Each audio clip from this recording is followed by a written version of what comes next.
Video games have long been a boundary-pushing medium, whether that means innovating on the technical front or sparking outrage from church groups and suburban moms with a hotline to the local news. And while the discussion around video game violence and its impact on players is still ongoing, some governments have taken it upon themselves to cut down some of the edgier titles before they ever hit the store shelves. Germany is one of the more well-known examples. With strict laws around what can be shown in public, especially when it comes to political symbols or historical imagery, plenty of games have been heavily modified just to be sold legally. While most people associate German censorship with removing swastikas from World War II games, the more interesting cases are the ones where titles were pulled completely due to their mature or disturbing content. There are varying stages to censorship in Germany. The Index is a list of media that is restricted from public sale or display, and is maintained by the BPJS, or, oh god, I'm not even going to try to say that. Bundeszentrale für Kinder- und Jugendmedienschutz. Which is a mouthful that basically translates to the Federal Department for Media Harmful to Young Persons. Their job is to review media, games, movies, music, even books, and decide whether something poses a risk to minors. If a game ends up on the Index, it's still technically legal for adults to buy and own, but you'll probably have to go digging to find a copy. To try and avoid getting hit with those restrictions, most games in Germany go through the USK, the country's official game rating board. If a game receives a USK rating, it's generally protected from being indexed. But that's not a guarantee. There are hundreds of games that have ended up on the Index. But there's another level that's even more extreme: outright confiscation. This is the nuclear option. It doesn't happen often, and a game really has to cross a line in the eyes of German authorities to end up there. Under Section 131 of the Criminal Code, media that is seen to glorify or trivialize violence can be completely banned from sale or distribution. Now, before I get into this list, I just need to point out that I don't agree with these explanations that are given. I don't think that there's ever a justification to ban a video game, but all of these details I was able to find thanks to a website that I cannot pronounce the name of, but I will put it on the screen now, that links to these documents published by the board that actually reviewed these games and decided to ban them. So all of the information I'm including in these entries is taken directly from those documents. I don't think these games are too violent. I don't think a video game can be too violent. So just know that before you get... Okay, anyway, here's the list. Condemned Criminal Origins is a 2005 first-person survival horror game developed by Monolith Productions and published by Sega. Originally released as a launch title for the Xbox 360, it later came to Windows in 2006. Set in the grim, fictional city of Metro, the game follows FBI agent Ethan Thomas as he investigates a surge of serial killings and violent assaults, only to be framed for murder himself. As he delves deeper into the case, Thomas uncovers a disturbing conspiracy that blurs the line between madness and reality. Inspired by films like Seven and The Silence of the Lambs, Condemned stood out for its intense atmosphere and focus on brutal melee combat, an unusual choice for a first-person game at the time. Critics praised its sound design, visuals, and unsettling tone, though some took issue with its linear structure and underused forensic elements.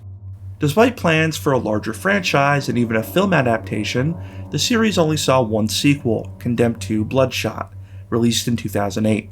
Condemned was banned and ultimately confiscated in Germany due to concerns that it glorified and trivialized violence in a particularly graphic and unsettling way.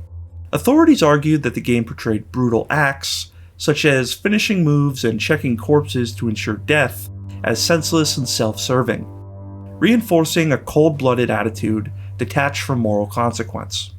Come on, take it from me! They also cited the game's first-person perspective and visceral combat as contributing to a glorification of vigilantism, with protagonist Ethan Thomas depicted as operating entirely outside of any ethical boundaries. The violence was not seen only as excessive, but as being framed as an empowering or necessary tool for progress.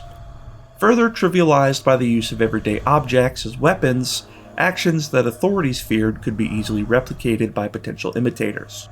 These elements led German officials to determine that Condemned violated Section 131 of the Criminal Code, resulting in a rare and total ban that prohibited its sale or distribution nationwide.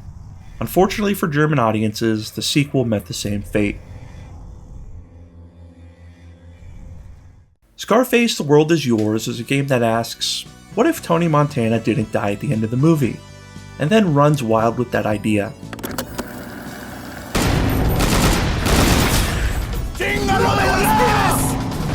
Released in 2006, it's a violent and over-the-top, open-world crime game that puts you in Tony Montana's shoes as he rebuilds his empire from the ground up. The game leans hard into the excess and aggression you'd expect from a Scarface adaptation, with shootouts, drug deals, and brutal executions. Unsurprisingly, this didn't go over well in Germany, where the mix of ultra-violence and drug-fueled power fantasies was enough to get it flagged as way too extreme for public consumption. Germany took serious issue with how Scarface handled violence, not just because there's a lot of it, but because of how it's presented. You're not just fighting rival gangs, you're wiping them out completely. Some missions feel less like story-driven objectives and more like a checklist of bodies. There's even a mandatory mission where you use a chainsaw to brutally execute every enemy in an area.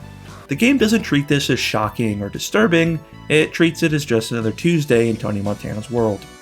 What really bothered German regulators was how the violence started to feel mechanical. You're rewarded for getting headshots, hitting specific body parts, and mowing down enemies as fast as possible.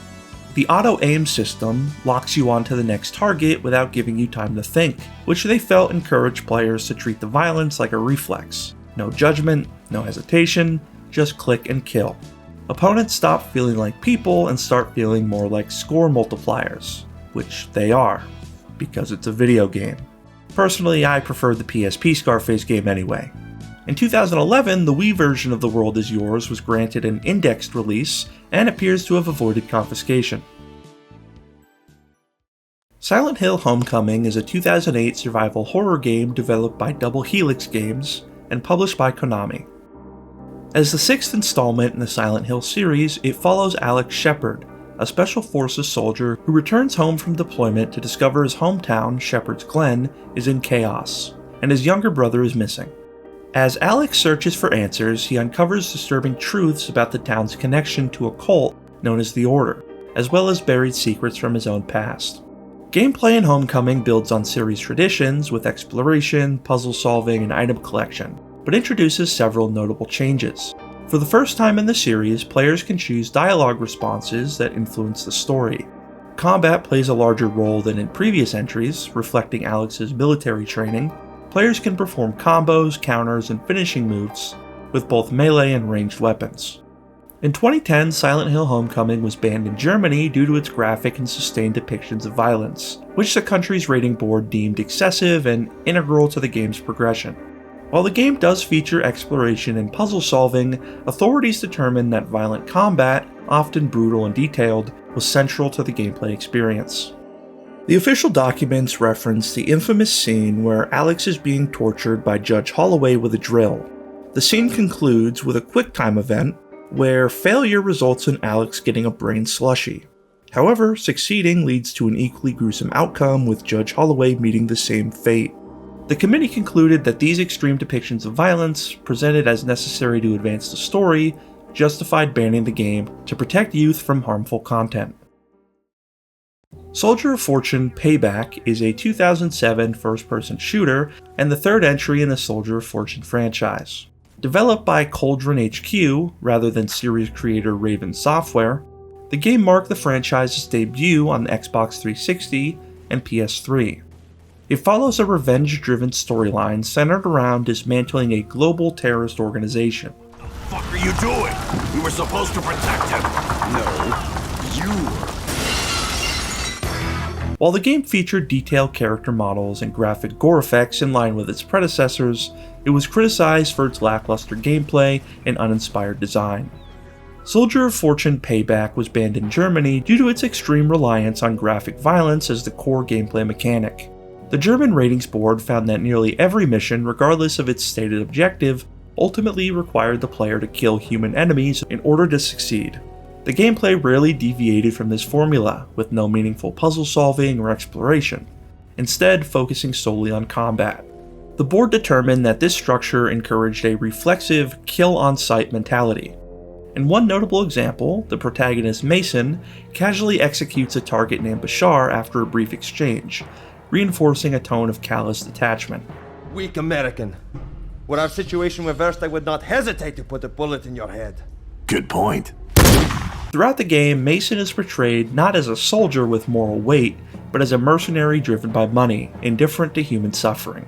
This, combined with hyper-realistic gore effects and a lack of narrative consequence, led German authorities to conclude that the game promoted vigilante justice and glorified violence as a legitimate and satisfying means of resolving conflict. The panel ultimately classified Soldier of Fortune Payback as a brutal and self-serving depiction of violence, unfit for distribution in Germany. Aliens vs. Predator is a first-person shooter developed by Rebellion Developments and published by Sega for PC, PlayStation 3, and Xbox 360. Acting as a reboot of the Alien vs. Predator franchise rather than a direct sequel, the game features 3 interconnected campaigns. Players can experience the story from the perspectives of a colonial marine, a xenomorph, and a predator. Set around a mysterious ancient predator pyramid discovered by the Weyland-Yutani Corporation, chaos erupts when the aliens escape containment. Colonial marines are deployed to contain the outbreak, while the predators arrive to investigate and protect their secrets. Aliens vs. Predator was banned in Germany due to its extreme and self-serving depiction of violence against human characters.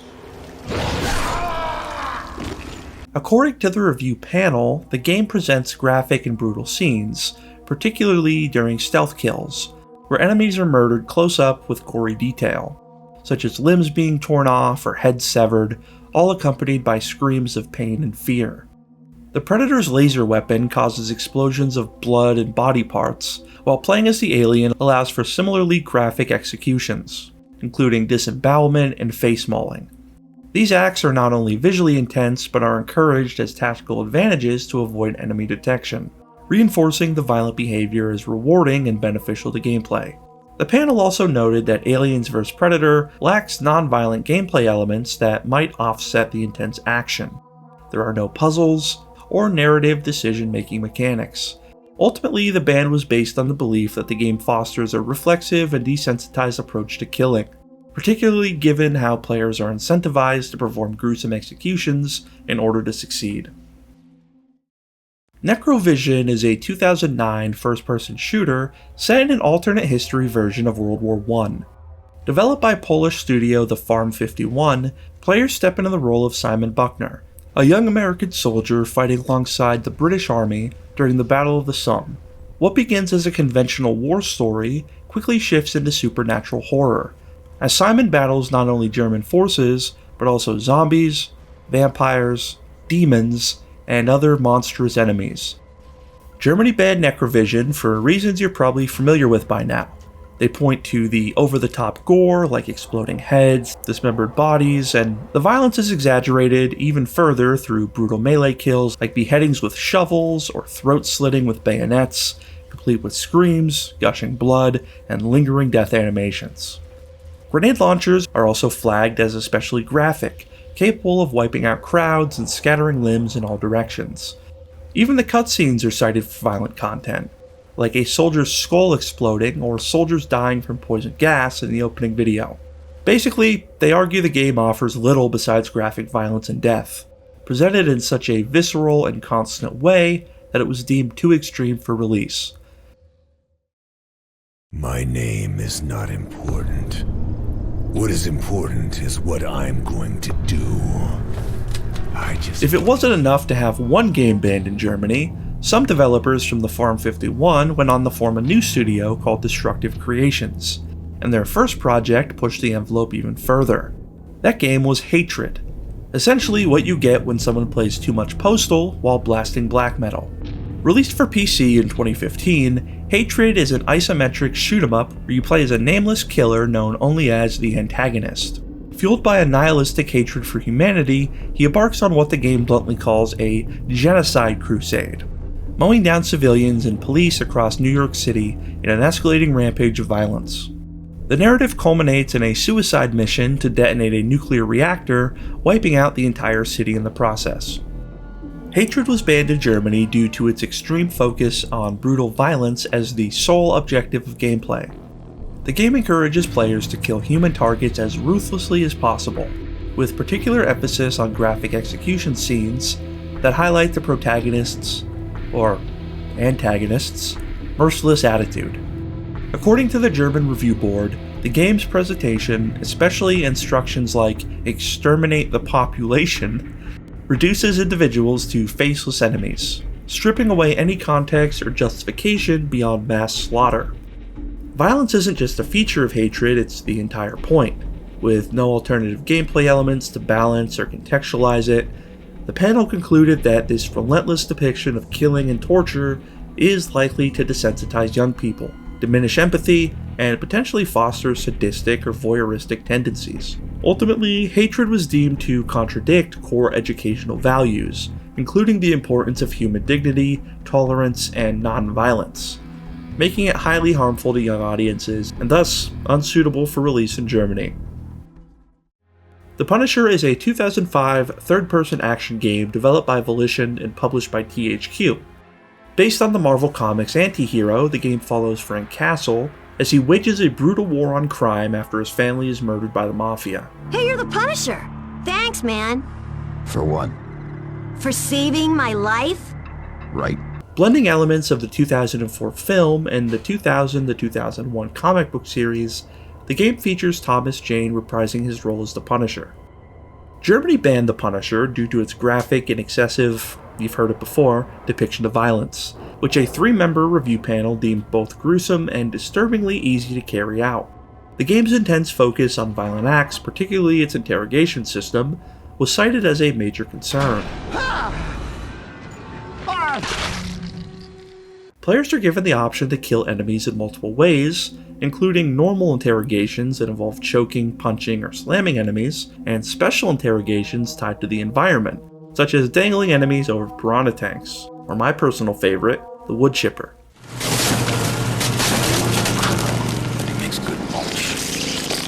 These mechanics require players to apply calculated pressure to extract information, but if too much force is used, the enemy dies, often in horrific fashion. The review panel noted that even when successful, interrogations often still result in the enemy's death, with little incentive for non-lethal outcomes. One promotional image showing an enemy with their feet in a shredder under the tagline, "101 Ways to Punish Crime," further highlighted the game's reliance on sadistic violence as a core selling point. X-Men Origins Wolverine is a 2009 action-adventure game developed primarily by Raven Software, and released alongside the film of the same name.